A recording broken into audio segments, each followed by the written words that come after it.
Je suis très heureuse de vous voir aussi nombreux. Ce n'est pas si souvent par le temps qui court. Vous allez pouvoir voir Rien à foutre d'Emmanuel Mar et de Julie Loustre. Les co-auteurs nous rejoindront à l'issue de la projection pour échanger avec vous. Alors, vous allez me dire, non parce que vous êtes poli donc vous ne me direz pas, mais c'est une fiction. Qu'est-ce qu'elle fait dans les rencontres du cinéma documentaire? N'est-ce pas, monsieur? Et là, je vous répondrai, oui, mais en fait, c'est un cinéaste qui travaille beaucoup avec le réel et qui partage avec les gens qui sont autour de l'équipe et avec l'équipe elle-même qui partage la mise en scène. C'est la raison pour laquelle je me suis permise d'inviter ce film que d'autre part j'aime beaucoup, ceci étant cela, dans la programmation. Donc, nous échangerons avec eux et puis nous développerons avec eux quelles sont les modalités de ce partage pendant la fabrication du film. Le film concourant pour le prix du public, je vous remercie à la fin de remplir un petit papier. Il vous sera donné dans le couloir par des jeunes gens extrêmement diligents et missionnés pour ne pas vous laisser partir sans avoir rempli le petit papier. Donc, voilà, soyez bienveillants avec eux, s'il vous plaît. Je vous souhaite une très bonne projection.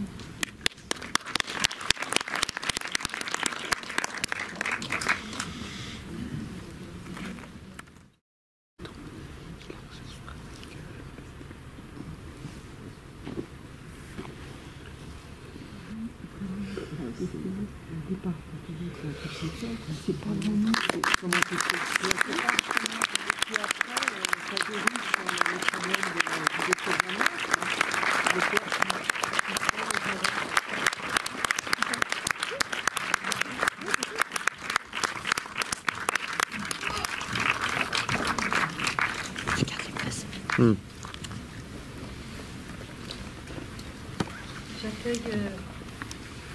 J'accueille Julie Loustre. Emmanuel Mar. Bonsoir.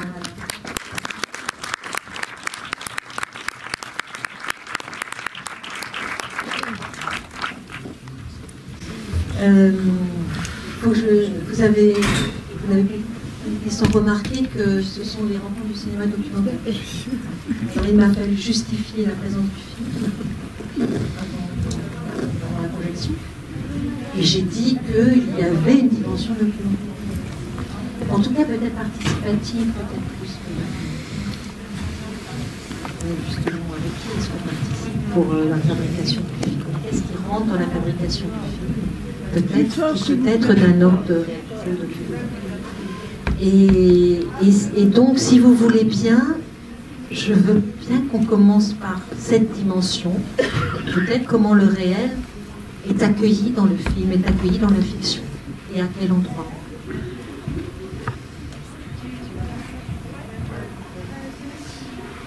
Déjà bonsoir et merci d'être là si nombreuses, enfin, ça nous fait immensément plaisir.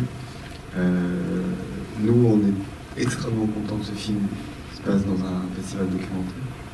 Parce que voilà, pour nous, il n'y a pas vraiment on doit coller une étiquette qui est fiction, mais en tout cas pour notre pratique, il n'y a pas vraiment de distinction claire, en fait. C'est-à-dire que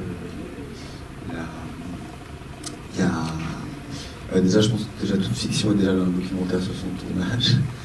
Et puis après, il y a quelque chose de la fabrication qui a à voir avec le documentaire, qui dépasse le fait que ce soit un film qui a été tourné avec 5 personnes, sans éclairage, voilà, dans une pratique, mais c'est déjà pour nous le fait de ne pas être dans un cinéma de dramaturgie, c'est déjà très important. Et ensuite, il y a beaucoup de choses qui ont été où on a recréé des choses, mais vraiment comme du documentaire. Par exemple, une partie des vols, dans les scènes d'avion, on a fait une journée avec un vrai vol, et Adèle et les hôtesses qui étaient là, qui sont toutes des vraies hôtesses, ont fait un vrai service. En fait. On a filmé un vrai service, par exemple. C'est, voilà, quand on va à Dubaï, il n'y a plus de fiction en fait, enfin, la fiction, mais on tourne tout de manière complètement. Adèle est présente, qui a capté beaucoup de choses, d'ailleurs qui ne sont pas dans le film, mais quand, par exemple, quand on est à Dubaï, on est dans une approche qui est juste du cinéma, on est à 5 et on filme ce qui se passe, quoi. Oui, l'enjeu, c'est, en tout cas, quand on n'a pas un espace documentaire, c'est-à-dire, par exemple, les fêtes, donc il y a toute la partie dans les fêtes, par exemple, c'est des vraies fêtes. Il se trouvait qu'il y avait le carnaval à Lanzarote, on se dit, bon, bah voilà, on y va, on va chercher là-bas. Et quand c'est pas possible, on recrée des conditions documentaires pour y déployer un espace de fiction. Mais même dans cet espace où on fabrique une fiction, en fait, l'idée, c'est à nouveau que la caméra puisse tourner quasi à 360 degrés, qu'il n'y ait pas cet espace bloqué entre le plateau et l'équipe technique, avec cette espèce de frontière quasi visible, en fait. Donc, il y a toujours aussi cette idée-là, en fait, l'idée qu'on essaye de s'immerger aussi, peu importe où on est, dans des aéroports, par exemple, et le fait de tourner en toute petite équipe, avec un chef opérateur qui opère tout seul, un ingénieur du son tout seul, crée aussi... nous permet aussi cette immersion-là. Et puis après, quand vous disiez qui participe justement, il y a à la fois le fait que ce soit un état d'esprit d'équipe, mais aussi deux choses, c'est-à-dire que nous on travaille aussi beaucoup sur base d'improvisation. Et donc on ne travaille pas en roue libre, bien entendu, c'est énormément de discussions en amont, on prépare énormément les séquences. Mais par contre, comme on travaille, en tout cas pour la première partie, avec des hôtesses, des stewards, des gens dont c'est le métier, la formatrice, le base supervisor qui est son boss qui l'engueule, donc c'est des gens dont c'est le métier. Et ça, c'est quelque chose qu'on continue aussi, par exemple, dans la partie en Belgique, où on a travaillé aussi avec des gens, par exemple le groupe de copines. Il y a une partie du groupe qui sont des gens qui ont été castés à Oui, à Andenne, les villes où on a tourné. Donc c'est vraiment aussi une manière d'essayer de fabriquer de la fiction dans des conditions documentaires de manière plus large. Et oui, juste pour ajouter, il y a aussi quelque chose dans l'écriture où il y a beaucoup de questions qui nous travaillent, qui ne sont pas des questions d'ordre psychologique, mais des questions parfois d'ordre de paysage, des questions d'ordre de comportementaliste. Il y a quelque chose de... Voilà, par exemple, pour nous, c'est très très important ce retour en Belgique. Parce que c'est comme quand on décolle en avion, on voit toutes ces petites maisons. En fait, c'est comme si on revenait sur une maison et c'est ce rapport-là, c'est même par rapport au voyage. C'est très important pour nous que son père soit agent immobilier, par exemple, aussi dans cette dimension-là d'un personnage qui cherche de l'immobilité. D'ailleurs, ils sont dans une vraie agence où on n'a rien touché. Ils ont fait, Alexandre et Mara, ils ont passé une journée avec les gens de l'agence juste pour s'imprégner. Et vraiment, il y a cette dimension-là de cette question-là, comme c'est un film qui est avant tout aussi l'histoire on se pose la question de ce monde où on nous propose toujours, en anglais, a broader horizon. L'idée, on doit toujours regarder vers un horizon plus lointain. La question du paysage est essentielle. C'est-à-dire qu'en fait, elle se perd dans la recherche d'un horizon et elle revient à quelque chose qui n'est pas un horizon mais un lieu. En fait, c'est ce rapport aussi entre les non-lieux et les lieux. Donc voilà, c'est aussi un film dans lequel il y a une... c'est vrai qu'on dit penser et fabriquer, on essaie de penser les choses à notre échelle et sans être dans une position surplombante sociologique, mais on accroche des éléments de réflexion qui nous intéressent et qui sont importants, comme par exemple justement après son entretien à Dubaï, entretien pour aller à Dubaï, en fait elle suit sa sœur. Même si on l'a que en off, elle suit sa sœur qui vend des maisons préfabriquées et sa sœur sort tout un discours aussi préfabriqué sur la famille et voilà, et elle sent d'une certaine manière, elle sent aussi que c'est pas un avenir qu'elle souhaite non plus. Donc c'est des choses comme ça en fait. Je vous passe la parole tout de suite. Je voulais juste continuer un peu ce que vous avez dit, qu'en fait m'est apparu ici à la deuxième vision du film. Et ça rejoint parfaitement ce que vous dites, c'est-à-dire l'artificialité, que vous appelez le non-lieu, l'artificialité des aéroports, des avions, de cet endroit à Lanzarote, là, c'est hallucinant, c'est-à-dire les petites maisons, et quand elles se croisent, c'est une scène de science-fiction, en fait, à ce moment-là, vraiment. Et ensuite, et je me suis dit, tiens, là, il y a des plans vides de personnes, alors qu'avant, on est toujours sur elles, où on est, là, d'un seul coup, on a des plans d'objets, et on se pose, littéralement. On se pose, on trouve un lieu, voilà, et il est habité, celui est habité par sa famille, et c'est vraiment ça. D'un seul coup, quand vous dites, on voit de haut les petites maisons, puis on vend les maisons, donc on est accroché au sol, d'un seul coup. Et du coup, je trouve d'autant plus triste, en fait, la fin. Parce qu'à la fin, elle se retrouve dans ce qui est à peu près le pire de l'artificialité sur cette terre, au moins cette rival. Et je me dis, mince. Bon, voilà.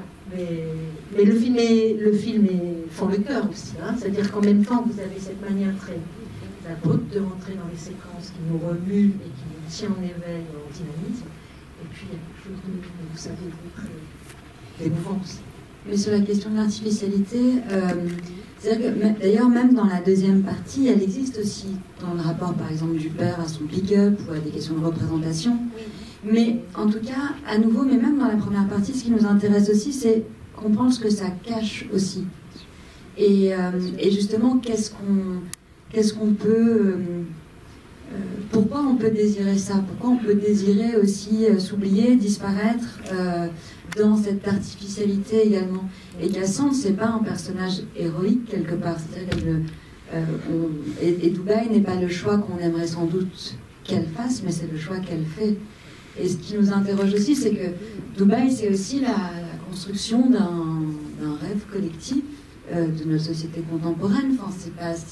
Voilà, on peut en penser ce qu'on en veut, mais ça reste un rêve quand même très très entretenu, notamment chez des jeunes femmes et des jeunes hommes aujourd'hui. Donc nous, on avait aussi l'idée de laisser aussi ouvert quelque chose, de ne pas surplomber, de ne pas juger aussi cette possibilité-là et cette envie-là, et dire voilà, elle existe, et essayons de nous interroger collectivement aussi sur pourquoi elle existe encore. C'est très joli comment vous dites, on ne voudrait peut-être pas qu'elle le fasse, mais elle le fait.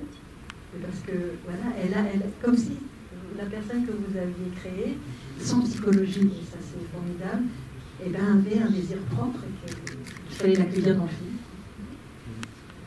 Oui, je sais pas. Après, nous, on passait un peu le bateau de parler de ça, mais c'est vrai qu'on était beaucoup inspiré de Edward Hopper. Et en fait, les personnages des tableaux de Hopper nous émeuvent. Et j'ai jamais compris pourquoi ils nous émeuvent alors qu'ils les font. On ne sait absolument ni ce qu'ils vivent, ni ce qu'ils font, ni. Et il n'y a pas de trace de. Ils sont là, ils existent, et donc ils ne sont pas dans des accomplissements ou pas des accomplissements. Donc c'est vrai que nous, ça ne nous semblait pas. On n'avait pas envie de faire un film thérapeutique, en fait, d'une certaine manière. Il y avait cette idée de presque de geste un peu romanesque. Voilà, il y a quelque chose de Madame Bovary 2021. Enfin, je sais pas, il y a quelque chose aussi dans le personnage de Cassandre, c'est cette personne qui est condamnée à elle-même, quoi. C'est vrai que ça, je trouve, en tout cas, moi, c'est une chose que je trouve très importante aussi. En tout cas, c'est par les personnages qui nous plaisent, sont souvent ça. On avait vu un film, je ne sais pas si vous l'avez vu, qui s'appelle Claire Dolan, pour ceux qui l'ont vu, de Lodge Sheridan. C'était un film des années 90 qui est absolument incroyable, comme ça. C'est un personnage de prostituée de luxe, et en fait, elle traverse le film et elle nous échappe systématiquement. Il y a toujours quelque chose qu'on n'arrivera jamais à l'attraper. Et voilà, et puis Cassandre, elle a quelque chose de. À la fois, elle est complètement hors du politique, hors de toute chose collective, mais en même temps, elle est pas docile, en fait. C'est ça qui est bizarre. Elle est indocile.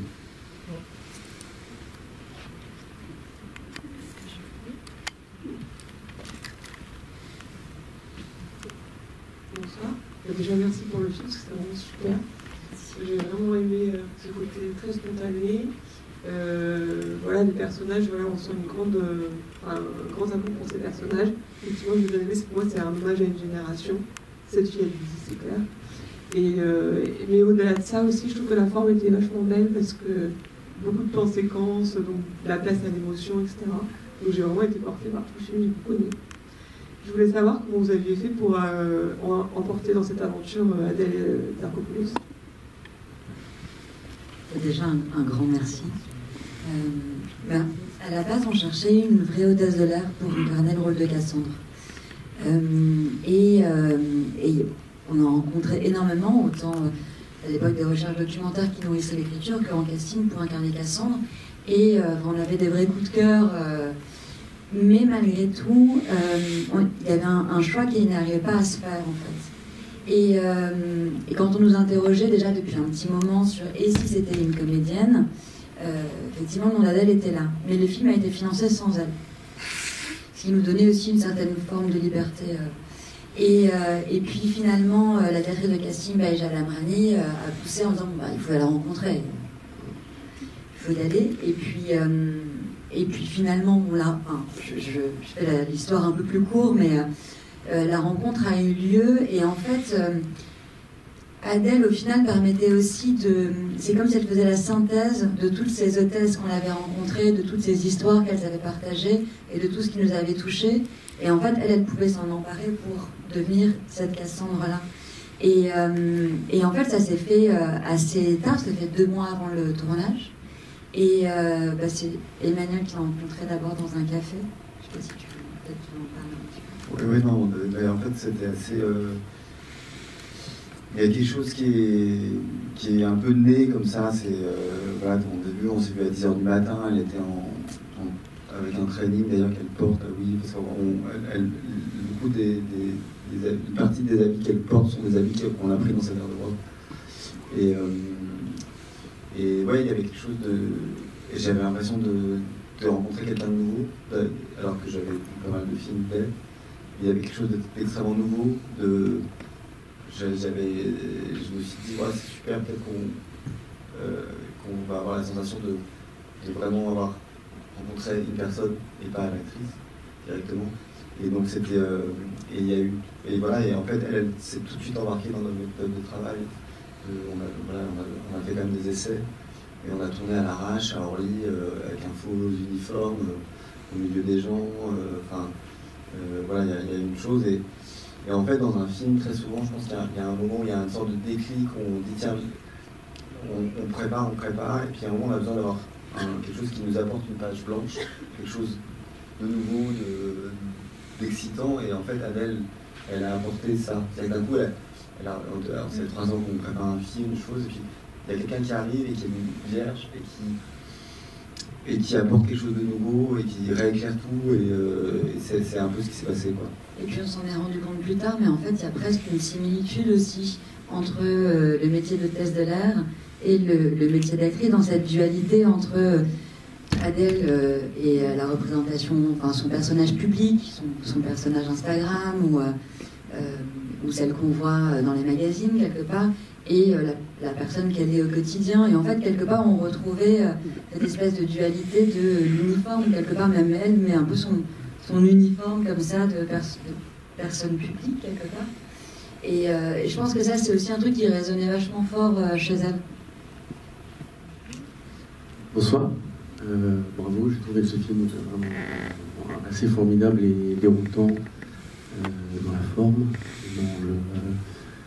dans la monstration du côté documentaire. On voit des espèces de lampes qui sont au-dessus de la caméra, des fois des trucs d'éclairage un peu qu'on n'a pas l'habitude de voir dans la fiction. D'où ma question qui, je ne sais pas si je vais la formuler bien, mais à quel point les séquences documentaro-fictionnées, si j'ai bien compris ce que vous disiez au début, étaient écrites en amont ou pas, notamment tous les passages vrais du monde méconnu des hôtesses de l'air, des stewards. Alors c'est un mélange, mais en tout cas sur la partie métier, on pourrait dire. En fait, il y avait un objet scénario, évidemment, qui a servi au financement. Mais il était très clair depuis le début que quand on allait aborder le tournage, on laisserait cet objet-là de côté. Après, on était déjà, je pense, nourris nous-mêmes de 4 ans, 3 ans de recherche documentaire, de discussions avec des hôtesses, avec des stewards, d'avoir rencontré vraiment genre plein de différents personnes dont ça avait été le métier.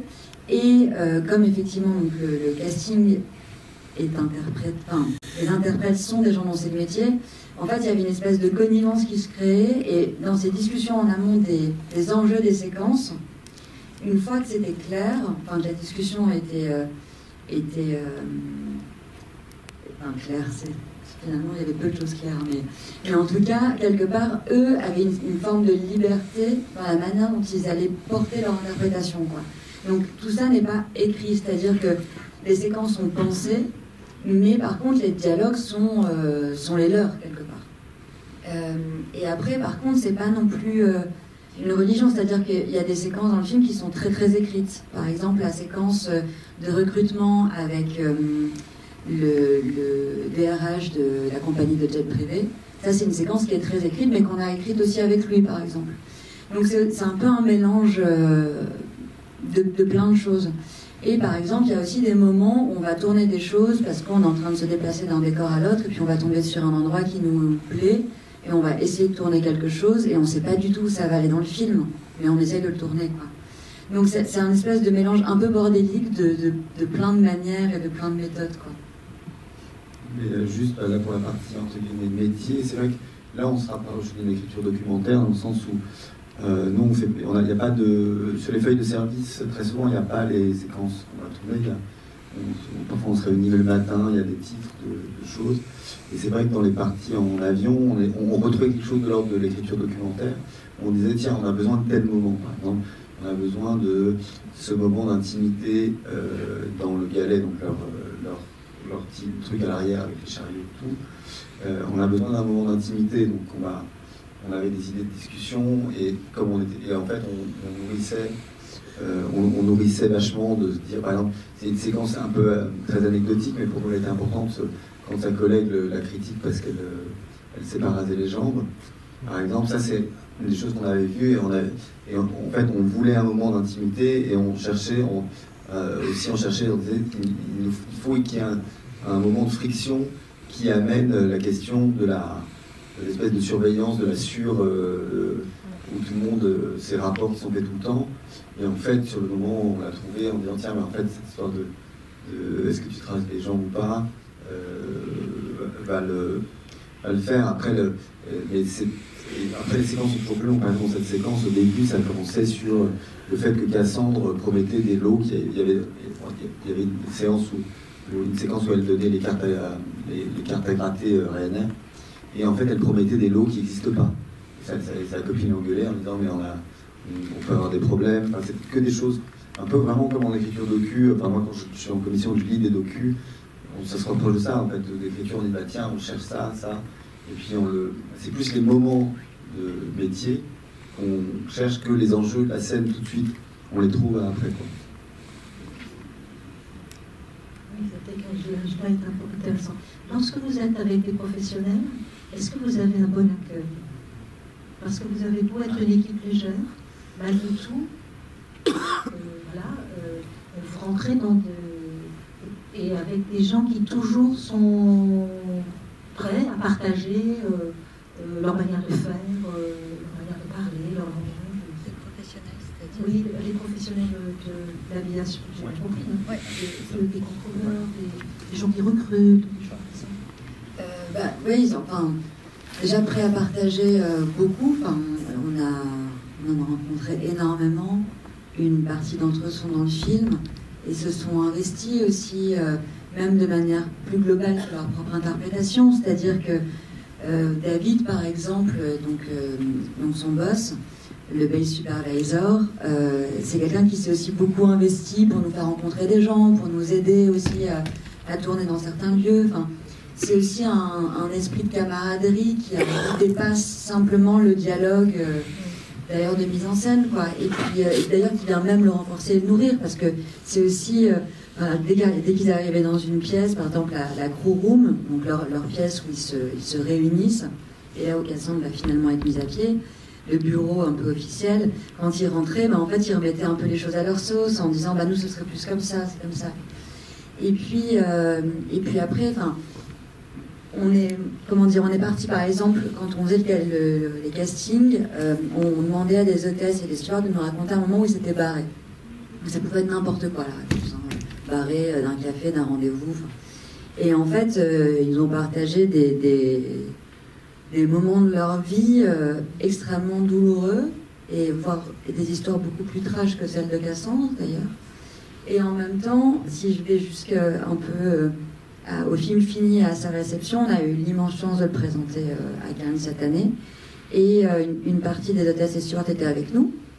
Et à la fin, on a eu à la fois le plus beau compliment et en même temps quelque chose de dur, quoi, parce qu'en fait, certains sont venus nous voir en disant mais j'ai eu l'impression de voir un fragment de ma vie, de ma propre vie.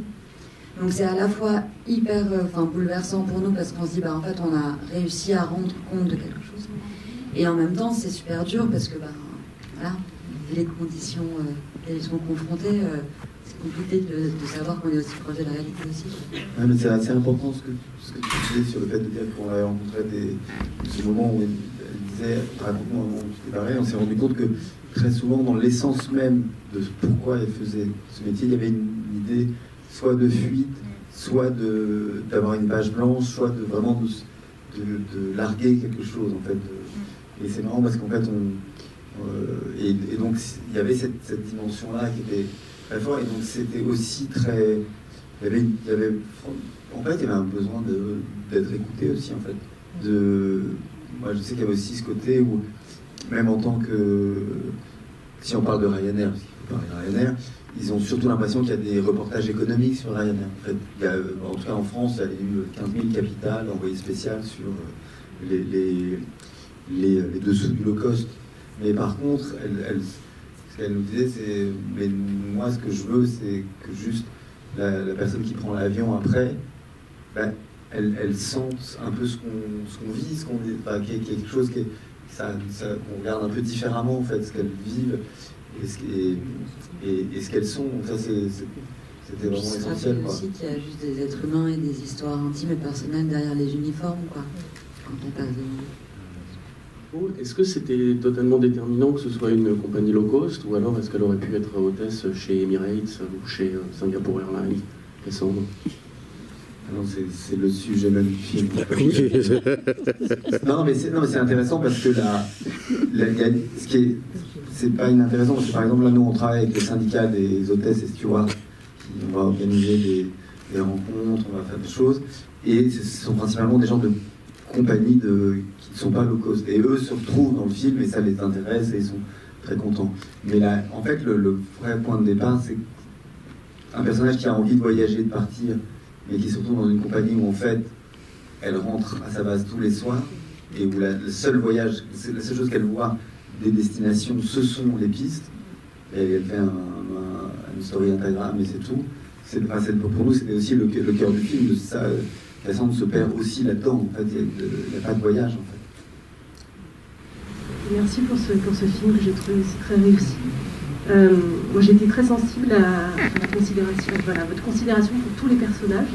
C'est assez rare aussi dans un film que tous les personnages, à la fois acteurs professionnels comme Adèle, je ne sais pas si son père est un acteur professionnel aussi, non plus.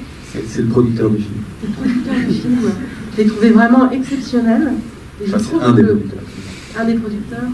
Et je trouve qu'il participe à cette deuxième partie du film où elle retourne dans sa famille, où le personnage gagne en épaisseur. Ça permet aussi, je trouve, de comprendre toute la complexité en fait, de ce personnage. Et je trouve que ça repose beaucoup sur le père. C'est un personnage auquel j'étais très sensible. Donc une grande considération pour les personnages, aussi pour les lieux. Moi j'étais... je ne sais pas si à un moment donné, c'est tourné en pellicule, mais j'étais sur cette maison. Et j'ai trouvé ça très beau en fait, parce que vous ne caricaturez jamais les lieux, les espaces. Et c'est à ce moment-là, quand j'ai vu plusieurs fois votre film, et là j'ai revu cette scène et j'ai compris aussi pourquoi Cassandre avait sans doute envie de partir aussi, parce que finalement ce lieu est un lieu étouffant, aussi, vraiment très formaté. mais que vous ne caricaturez pas non plus. Et j'ai trouvé que ces images étaient très belles. Et je trouve qu'il y a un souci aussi dans votre film d'expérimenter des choses. Par exemple là, le retour à la vérité, vous pourrez peut-être en dire un mot. Et puis cette scène aussi qui est très très belle, je trouve, quand le père raconte la naissance d'une fille. Et puis cette scène des deux sœurs dans la nuit où on ne voit que la lumière de leur cigarette et les visages apparaissent quand elles tirent sur leur cigarette. C'est très, très très beau, je trouve. Comme, alors, je ne sais pas comment c'est venu, comment ça naît à un moment donné dans une proposition de mise en scène, mais je trouve que c'est très beau ce que vous arrivez aussi à expérimenter en termes d'espace, d'atmosphère. Voilà, c'est un truc plus complexe qui nous paraît, c'est très, très, très beau aussi. Merci. Un grand merci. Un grand merci. Je vais peut-être commencer sur la séquence où il leur parle de leur naissance, par exemple, et sur le personnage de Jean et donc Alexandre Perrier, donc, qui est en effet un des producteurs du film. Et je crois que ça rejoint aussi la manière dont on travaille avec les interprètes de manière générale, qu'ils soient comédiens de profession ou pas. Mais je crois qu'en fait, on discute aussi énormément avec eux pour essayer de construire un personnage qui devienne une personne. Et en discutant de ce que peut être le quotidien, en fait, je crois qu'on est de manière très, très générale attaché à tout ce qui, dans nos gestes et dans nos quotidiens, trahit des états émotionnels. Et donc là, c'était une grande base de discussion aussi avec eux, et notamment avec Alexandre, parce que pour le coup, Jean est un personnage qui est très éloigné de lui, mais en fait, on a réussi à se rencontrer sur la personne de Jean, quoi, quelque part. Et il y a aussi leurs relations qui sont créées à trois, donc avec Mara Taquin qui joue le rôle de la sœur, Adèle et Alex. En fait, eux, ils ont vraiment aussi noué une relation quasiment qui nous échappait, en fait, qui était vraiment hors plateau. Et de cette relation-là est née une scène comme le moment de la naissance, où en fait, là, pour le coup, c'est de la pure impro, mais qui vient de... C'est-à-dire que Alex est en train de fumer une clope dehors, on le voit, Emmanuel dit fais signe au chef-op de faire un cadre, on envoie les filles, mais juste un petit signe en disant rejoignez-le, et ça part complètement d'eux. Donc en fait, c'est aussi toutes les discussions qui sont nourries entre nous, entre la complicité qui se crée, qui permettent aussi à un moment de faire naître ce genre de séquence, quoi. Oui, et puis c'est marrant que vous ayez cité ces deux séquences-là, parce que elles sont ces deux endroits. Et, la séquence en 16 mm, elle vient aussi d'un travail sur le tournage où on écrit. En fait, ça a été tourné en plusieurs blocs, mais c'était prévu comme ça. Après le Covid a complexifié. Mais en fait, à la fin du premier bloc, j'avais l'impression qu'on ne ressentait pas la maison. En fait, j'ai dit au chef-op, j'ai pas la maison. Et donc, on en discutait, il m'a dit on prend une Bolex, tu filmes, on voit ce que ça donne, on développe, et on verra ce qu'on en fait. Donc, pendant 2 heures, on agitait avec la Bolex, je faisais les cadres, il faisait un diaph, je faisais les cadres, et on a fait ça. Et après, on a gardé au montage, on a beaucoup discuté avec le monteur en disant, mais on était très attachés à ces images, et il me disait, mais pourquoi vous êtes attachés? Qu'est-ce que ça vous dit comme ça? Et en fait, on s'est dit que ça nous rappelait les sensations qu'on a tous quand on rentre chez ses parents ou chez soi, en fait, et qui sont toujours dans des détails ou des trucs. Voilà, il y a le tableau, là, le tableau avec l'espèce d'arlequin, comme ça. Voilà, moi je me suis dit, voilà, typiquement, alors ça c'est un élément de déco que la chef déco a mis dans la maison qu'on a gardée à 85%, c'est la même maison c'est la maison des gens qui vivent là, mais avec la chef déco, on a discuté 2-3 trucs qui nous permettaient des choses très bêtes, en tout cas d'avoir un meilleur espace de travail, de filmage, des éléments, et aussi quelques éléments qui rajoutaient une touche féminine. Enfin, on a vraiment juste discuté, et c'était vraiment cette idée-là, et elle revient, et c'est le premier moment où elle est en silence, elle dort, et puis c'est juste ce moment où on vient, il y a toute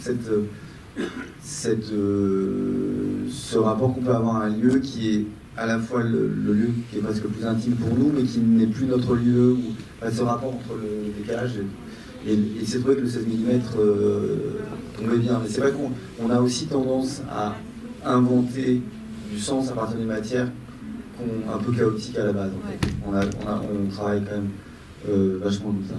Et après, sur les lieux aussi que vous évoquiez, je pense qu'on a aussi tous les deux à cœur de s'intéresser à ce qui est catalogué comme ordinaire, comme banal, mais qui pour nous sont au cœur et sont totalement le théâtre de nos drames les plus intimes, en fait. Il y a quand même... Cassandre a perdu sa mère dans un accident de voiture sur un rond-point. Mais en fait, il y a quand même de grandes chances que nos drames les plus intimes et nos grandes tragédies personnelles se passent dans des décors de l'ordinaire et du banal plutôt que dans des décors spectaculaires et grandiloquents, quoi. Donc, ouais, c'est aussi quelque chose qui nous tient très fort à cœur. Bonsoir. J'ai vraiment adoré le film. Vraiment, parce que je trouve qu'il touche vraiment plein de sujets qui sont complètement actuels. Et voilà, aussi les questions sociales et politiques qu'il y a derrière. Donc vraiment, merci. Je trouve que ça fait du bien, même si c'est pas un film... c'est un film à la fois drôle et bon, mais après le fond, il peut être perçu aussi de manière pas évidente. Et évidemment, je ne vais pas parler de tout, je vais juste préciser un point sur le fait que je trouve que ce qui est un des points très très réussis, c'est la manière dont vous voyez aussi cette nouvelle génération qui, bon, moi j'ai la trentaine, mais par exemple j'ai ma sœur qui a 22 ans, et déjà il y a un écart. Et déjà il y a des incompréhensions de ma part où je ne comprends pas, j'ai du mal à comprendre pourquoi on fait un post Instagram quand on fait un hashtag bureau du jour, ce qui est montré dans le film. Des petits mythos par-ci par-là, voilà la scène où justement Adèle, Cassandre, dit à sa sœur oui non je pourrais pas être là pour Noël, et en fait on sait que si, elle aurait pu être là, mais voilà des petits mythos comme ça que moi j'ai du mal à m'expliquer, mais qui sont vraiment aussi, qui font partie de aussi de notre société. Je ne sais pas trop comment l'expliquer, mais vous avez réussi à... vraiment, ça m'a fait un tilt, quoi. Ce moment-là, je me suis dit, mais...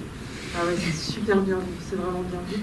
Et du coup, je pense vraiment que c'est un film qui est super bien fait parce que aussi, il peut rassembler à des moments où justement, souvent, on a quand même un petit clivage entre une génération qui n'a pas eu accès aux réseaux sociaux, à Internet et tout ça, et qui a du mal à comprendre, et une génération qui vit complètement là-dedans. Et du coup, je trouve que pour des jeunes, c'est super, parce que ça permet de prendre du recul avec tout ça et de voir aussi le ridicule que des fois ça peut être. Et pour des personnes qui sont peut-être un peu plus âgées, mais qui en tout cas n'ont pas ce sens-là, de pouvoir aussi dépasser ça et pas juste c'est nul. Parce que dans votre film, c'est pas ça que vous faites. Vous dites pas c'est nul. Pour moi, il n'y a aucun jugement, au contraire. Vous la rendez très vivante et très belle, quoi. Belle dans le sens intéressante et voilà. Et donc c'est pour ça, je pense que ça peut réunir beaucoup. Merci. C'est super si c'est vu comme ça. Je pense que c'est une très bonne conclusion. Je ne sais pas quoi dire après ça, en fait. Merci. Bonsoir. Une toute dernière, j'aurais voulu savoir, je vous la pose à vous, pourquoi avoir choisi ce titre cru, que je trouve assez cru, et à la fois que je trouve pas tout à fait approprié pour un documentaire, pour un télédocumentaire, qui peut être plus côté fiction peut-être, mais pourquoi un tel titre en fait? On va la faire assez rapidement, mais on va répondre. C'est juste, une fois j'ai vu une jeune femme dans un train avec des copines, et c'est la scène qui a inspiré la scène syndicaliste. En Belgique, il y avait une grève de train, elle s'était engueulée avec les syndicalistes. Elles étaient beaucoup plus trash que dans le truc. Et après, ces mêmes jeunes femmes qui avaient 21-22 ans, elles parlaient de leur vie amoureuse. Il y en avait une qui n'arrêtait pas de dire, elle parlait de tous ces mecs, elle dit ouais, je veux plus de mecs, j'en ai marre, il disait j'en ai rien à foutre. Mais en fait, elle a tellement dit j'en ai rien à foutre, là, je pense qu'elle a dû le répéter 40 fois en 20 minutes, que je me suis dit il y a un truc, là, il y a quelque chose. Et après, voilà, et puis après sur le titre, je pour la faire simple, en fait, il y a cette idée d'un personnage qui commence dans un état de rien à foutre, genre enfin, c'est que pour ma gueule et ça va. Enfin, la première scène, elle le dit clairement, elle dit je ne veux pas partager ça. Et en fait, c'est comment, en fait, si on additionne tous les rien à foutre individuels, on arrive à du rien à foutre collectif. Et en fait, il y a un effet bonbon où elle-même et comment elle se dépatouille de ça, et elle tisse un petit quelque chose d'autre vers où elle accepte aussi, parce que c'est un personnage fanfaron, qu'elle semble de cette manière, elle accepte d'en avoir à foutre. J'ai plus rien à ajouter. Merci beaucoup.